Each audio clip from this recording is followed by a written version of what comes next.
it's Lyssy and welcome to my channel. Today we're going to be talking about the world's 2 most cursed dolls. His name is Robert the Doll. Zach Baggins confronted the real-life Annabelle doll. So when it comes to haunted objects, you think of Annabelle. And short story short, I may or may not have a real life-sized Annabelle doll. Fun fact, I've actually covered Annabelle and Robert the Doll in videos before, but you guys know I cover a ton of scary, weird, nostalgic, creepy toys, all sorts of stuff on this channel, and you guys seem to have enjoyed Annabelle and Robert so much that you guys have been begging for more, so I will deliver today, okay? Grab some popcorn, grab a snack because the tea is hot. Right, Annabelle?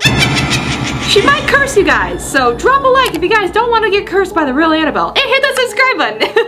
Another thing I want to mention is that it's very strange to me how objects or things get cursed. I always think about that, like what makes an object, you know, start off haunted and get bad enough to the point where it's one of the world's top 2 most haunted dolls or most haunted items in the entire world. And I think in our life we've all almost experienced something that was a little bit supernatural or paranormal. At least I think we've all experienced something that's almost a little bit unexplainable. Comment down below, do you guys believe in ghosts, yes or no? I'm interested in hearing why you guys do or don't, but I think after I tell these stories today, a lot of you guys might change your mind if you said no. So starting off with Robert the Doll, it's actually pretty funny, but Robert the Doll did inspire Child's Play, which is Chucky the Doll, if you guys did not know about that. Robert is a unique doll who was first owned and named by a painter from Florida named Robert Eugene Otto. So if you guys are trying to find a Robert the Doll in like a Toys R Us or something, trust me, you're not gonna find him. According to a legend, Robert the Doll was given as a gift in 1903 to the young Eugene. The gift came from a woman who was a servant for Eugene's family, and this woman was sadly apparently abused and thus used the art of voodoo to get her revenge on this family. Wearing an American naval officer costume and holding a small stuffed lion,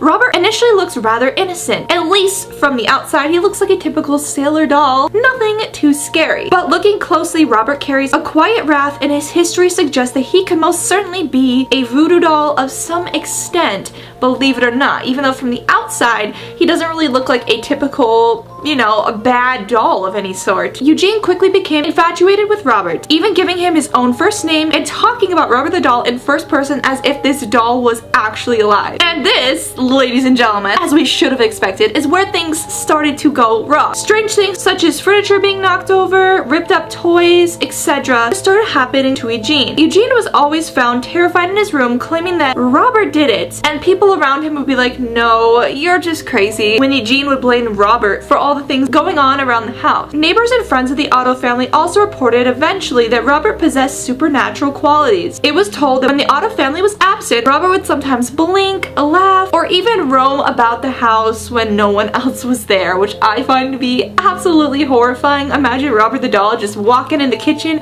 to make a sandwich. Yeah. No, that ain't happening. Often Eugene's parents heard blood-curdling cries from Eugene's room, and when they checked on their son, his faithful doll Robert was always in Eugene's bed, just sitting there with a blank emotion on his face. One day, Eugene's aunt, who was living with them at the time, suggested that Robert be locked up in their attic because he was becoming too dangerous. And that very night that she suggested to lock up Robert, that aunt died. Literally the same night she made that suggestion. Like, what? That is horrifying. While there was no proof that Robert was responsible, the Ottos decided to appease the doll by bringing him back to stay in Eugene's room. However, many years after Eugene grew older, he actually got the doll back from his parents again. He actually ended up inheriting his childhood house from his parents, and thus was reunited with his old friend Robert. Eugene resorted to his old behavior, carrying Robert around with him and giving him a place at the dinner table each and every night. When Eugene eventually passed, the house was purchased by Myrtle. As a result, Myrtle also acquired the old haunted Robert, and apparently his strange behavior never ceased down and continued to happen. They would hear footsteps and laughing from Robert's room, and Myrtle's daughter expresses that when she was young, she was viciously haunted by Robert the Doll. Because I've heard a lot of stories about how like ghosts or spirits or demons, which is really creepy, whatever you believe in,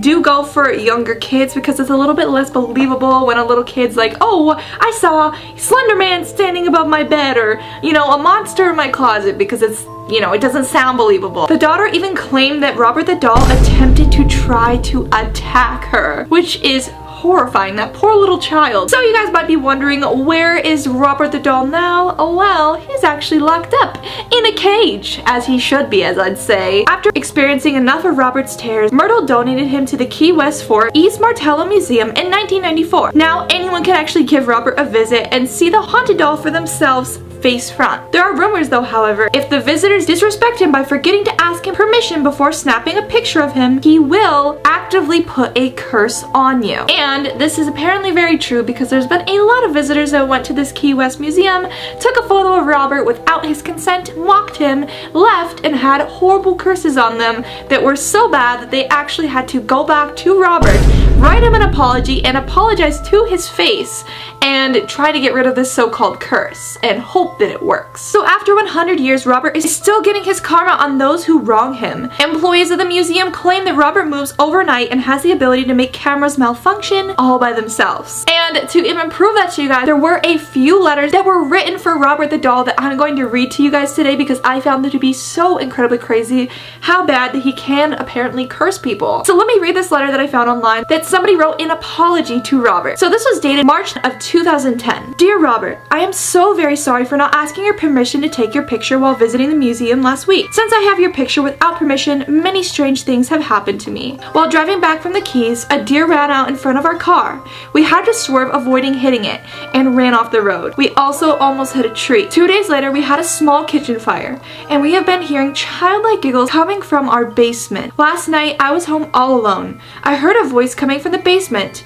When I went to investigate, I tripped and fell down the 3 bottom stairs. I got up to run out, but the basement door was locked. My husband said that I probably turned the lock myself without even thinking about it and locked myself in the basement. But honestly, Robert, we both know the truth. Please accept my deepest apology for taking a picture without asking. Also, please accept my daughter's apology for sticking her tongue out at you and making fun of you. That is horrifying. If that all happened to that girl in coincidence, that would be some very strange coincidences. And apparently this has happened to a lot of people who went to see Robert, took his photo, and did not consent. They've all had little curses put onto them, so don't do that if you ever go visit Robert for some crazy coincidence. Time to talk about our good friend Annabelle. And you guys might be wondering, well, is that what Annabelle really looks like? Yes! In the Conjuring movies and all the other movies made about Annabelle, she kind of looks more like this, but the real Annabelle actually looks exactly like this. Fun fact, I got this Annabelle from an antique store. They are Raggedy Ann dolls. Let's just hope she doesn't curse me. Nothing crazy has happened yet, at least I don't think, with her. So I think we're good. I think we're just a couple of besties. You know what I'm saying, Annabelle? Please don't hurt me. So the story to Annabelle goes like this. In 1970, a woman purchased a Raggedy Ann doll in a secondhand store as a Christmas present for her daughter Donna. Donna kept the doll on her bed. Everything seemed quite innocent until Donna brought Annabelle to the kitchen or breakfast table where the doll straightened out her arms and put them on the table. From there, things became weirder and weirder. Soon, Donna and her roommate Angie often came home to find Annabelle on the couch where she'd been left locked in Donna's room. There were nights where Annabelle would be seen standing on her own, kneeling, pivoting on one leg, levitating, and even making droplets of blood appear. Those are only a few of her so-called demonic gifts. Also, rumor has it that Annabelle would take parchment paper and write notes. After a month of Annabelle's eerie antics, Donna decided to contact a medium. The psychic told Donna and Angie that a 7-year-old girl named Annabelle had been tragically slain on the apartment property. The child had taken the residence inside of Donna's doll that her mom gifted to her. Annabelle felt comfortable with Donna and Angie. The young nurses, already compassionate souls, decided that there was no harm in welcoming Annabelle into their home. However, that's where they were extremely wrong. Yeah, they thought maybe there was no harm about it, nothing was so bad about it, since they thought it was the soul of a little girl. Well, fun fact, it was a demon pretending to be a little girl. So things started going incredibly wrong in their house. Eventually, Donna's friend Lou got attacked by Annabelle. Lou woke up from a terrible nightmare feeling like she was choking. To this horror, Lou looked down to find Annabelle crawling up his leg. The next day, Lou was attacked by an unseen force that left 7 distinct claw marks all over his chest. That is so creepy. So after this attack on Lou happened, Donna actually asked a priest for help. Eventually, Ed and Lorraine Warren came to investigate get the doll themselves as well. The Warrens actually soon came to a very disturbing conclusion. They also realized Donna's doll was not possessed by a ghost of a young girl, but a demon that had its sights set on Donna's soul. The Warrens called in a priest to perform an exorcism on Annabelle.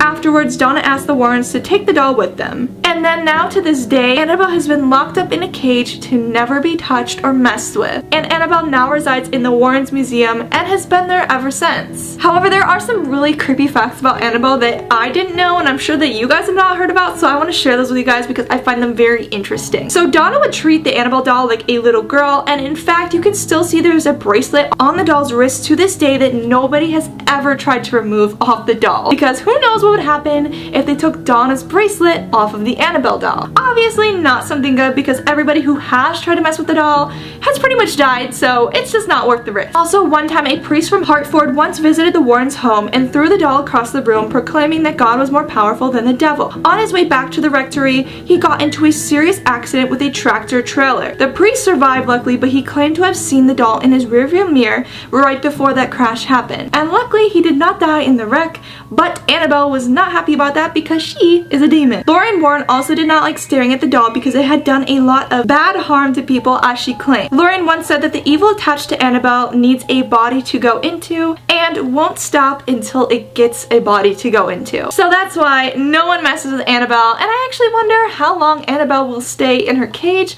or if she will ever escape the cage. Anyways guys, let me know what you guys think. Do you think Annabelle and Robert the doll are the two most haunted dolls in the world? I think that they well deserve their spots at the most two haunted dolls in the world, in my opinion, and I personally would not want to come face to face with either of them. Anyways guys, thank you all so much for watching today's video. If you guys enjoyed it, be sure to drop a like. It really does help the channel out a lot, and if this video gets to 20,000 likes, you guys already know the drill. I will make more videos like today's video. Also guys, be sure to leave a comment down below for a chance to win a shout out in the next video, and hit the subscribe button so we can get closer to my goal of 3 million subscribers. It's been Lyssy. I hope you guys have a great rest of your day, and I'll see you guys in the next video. Bye guys!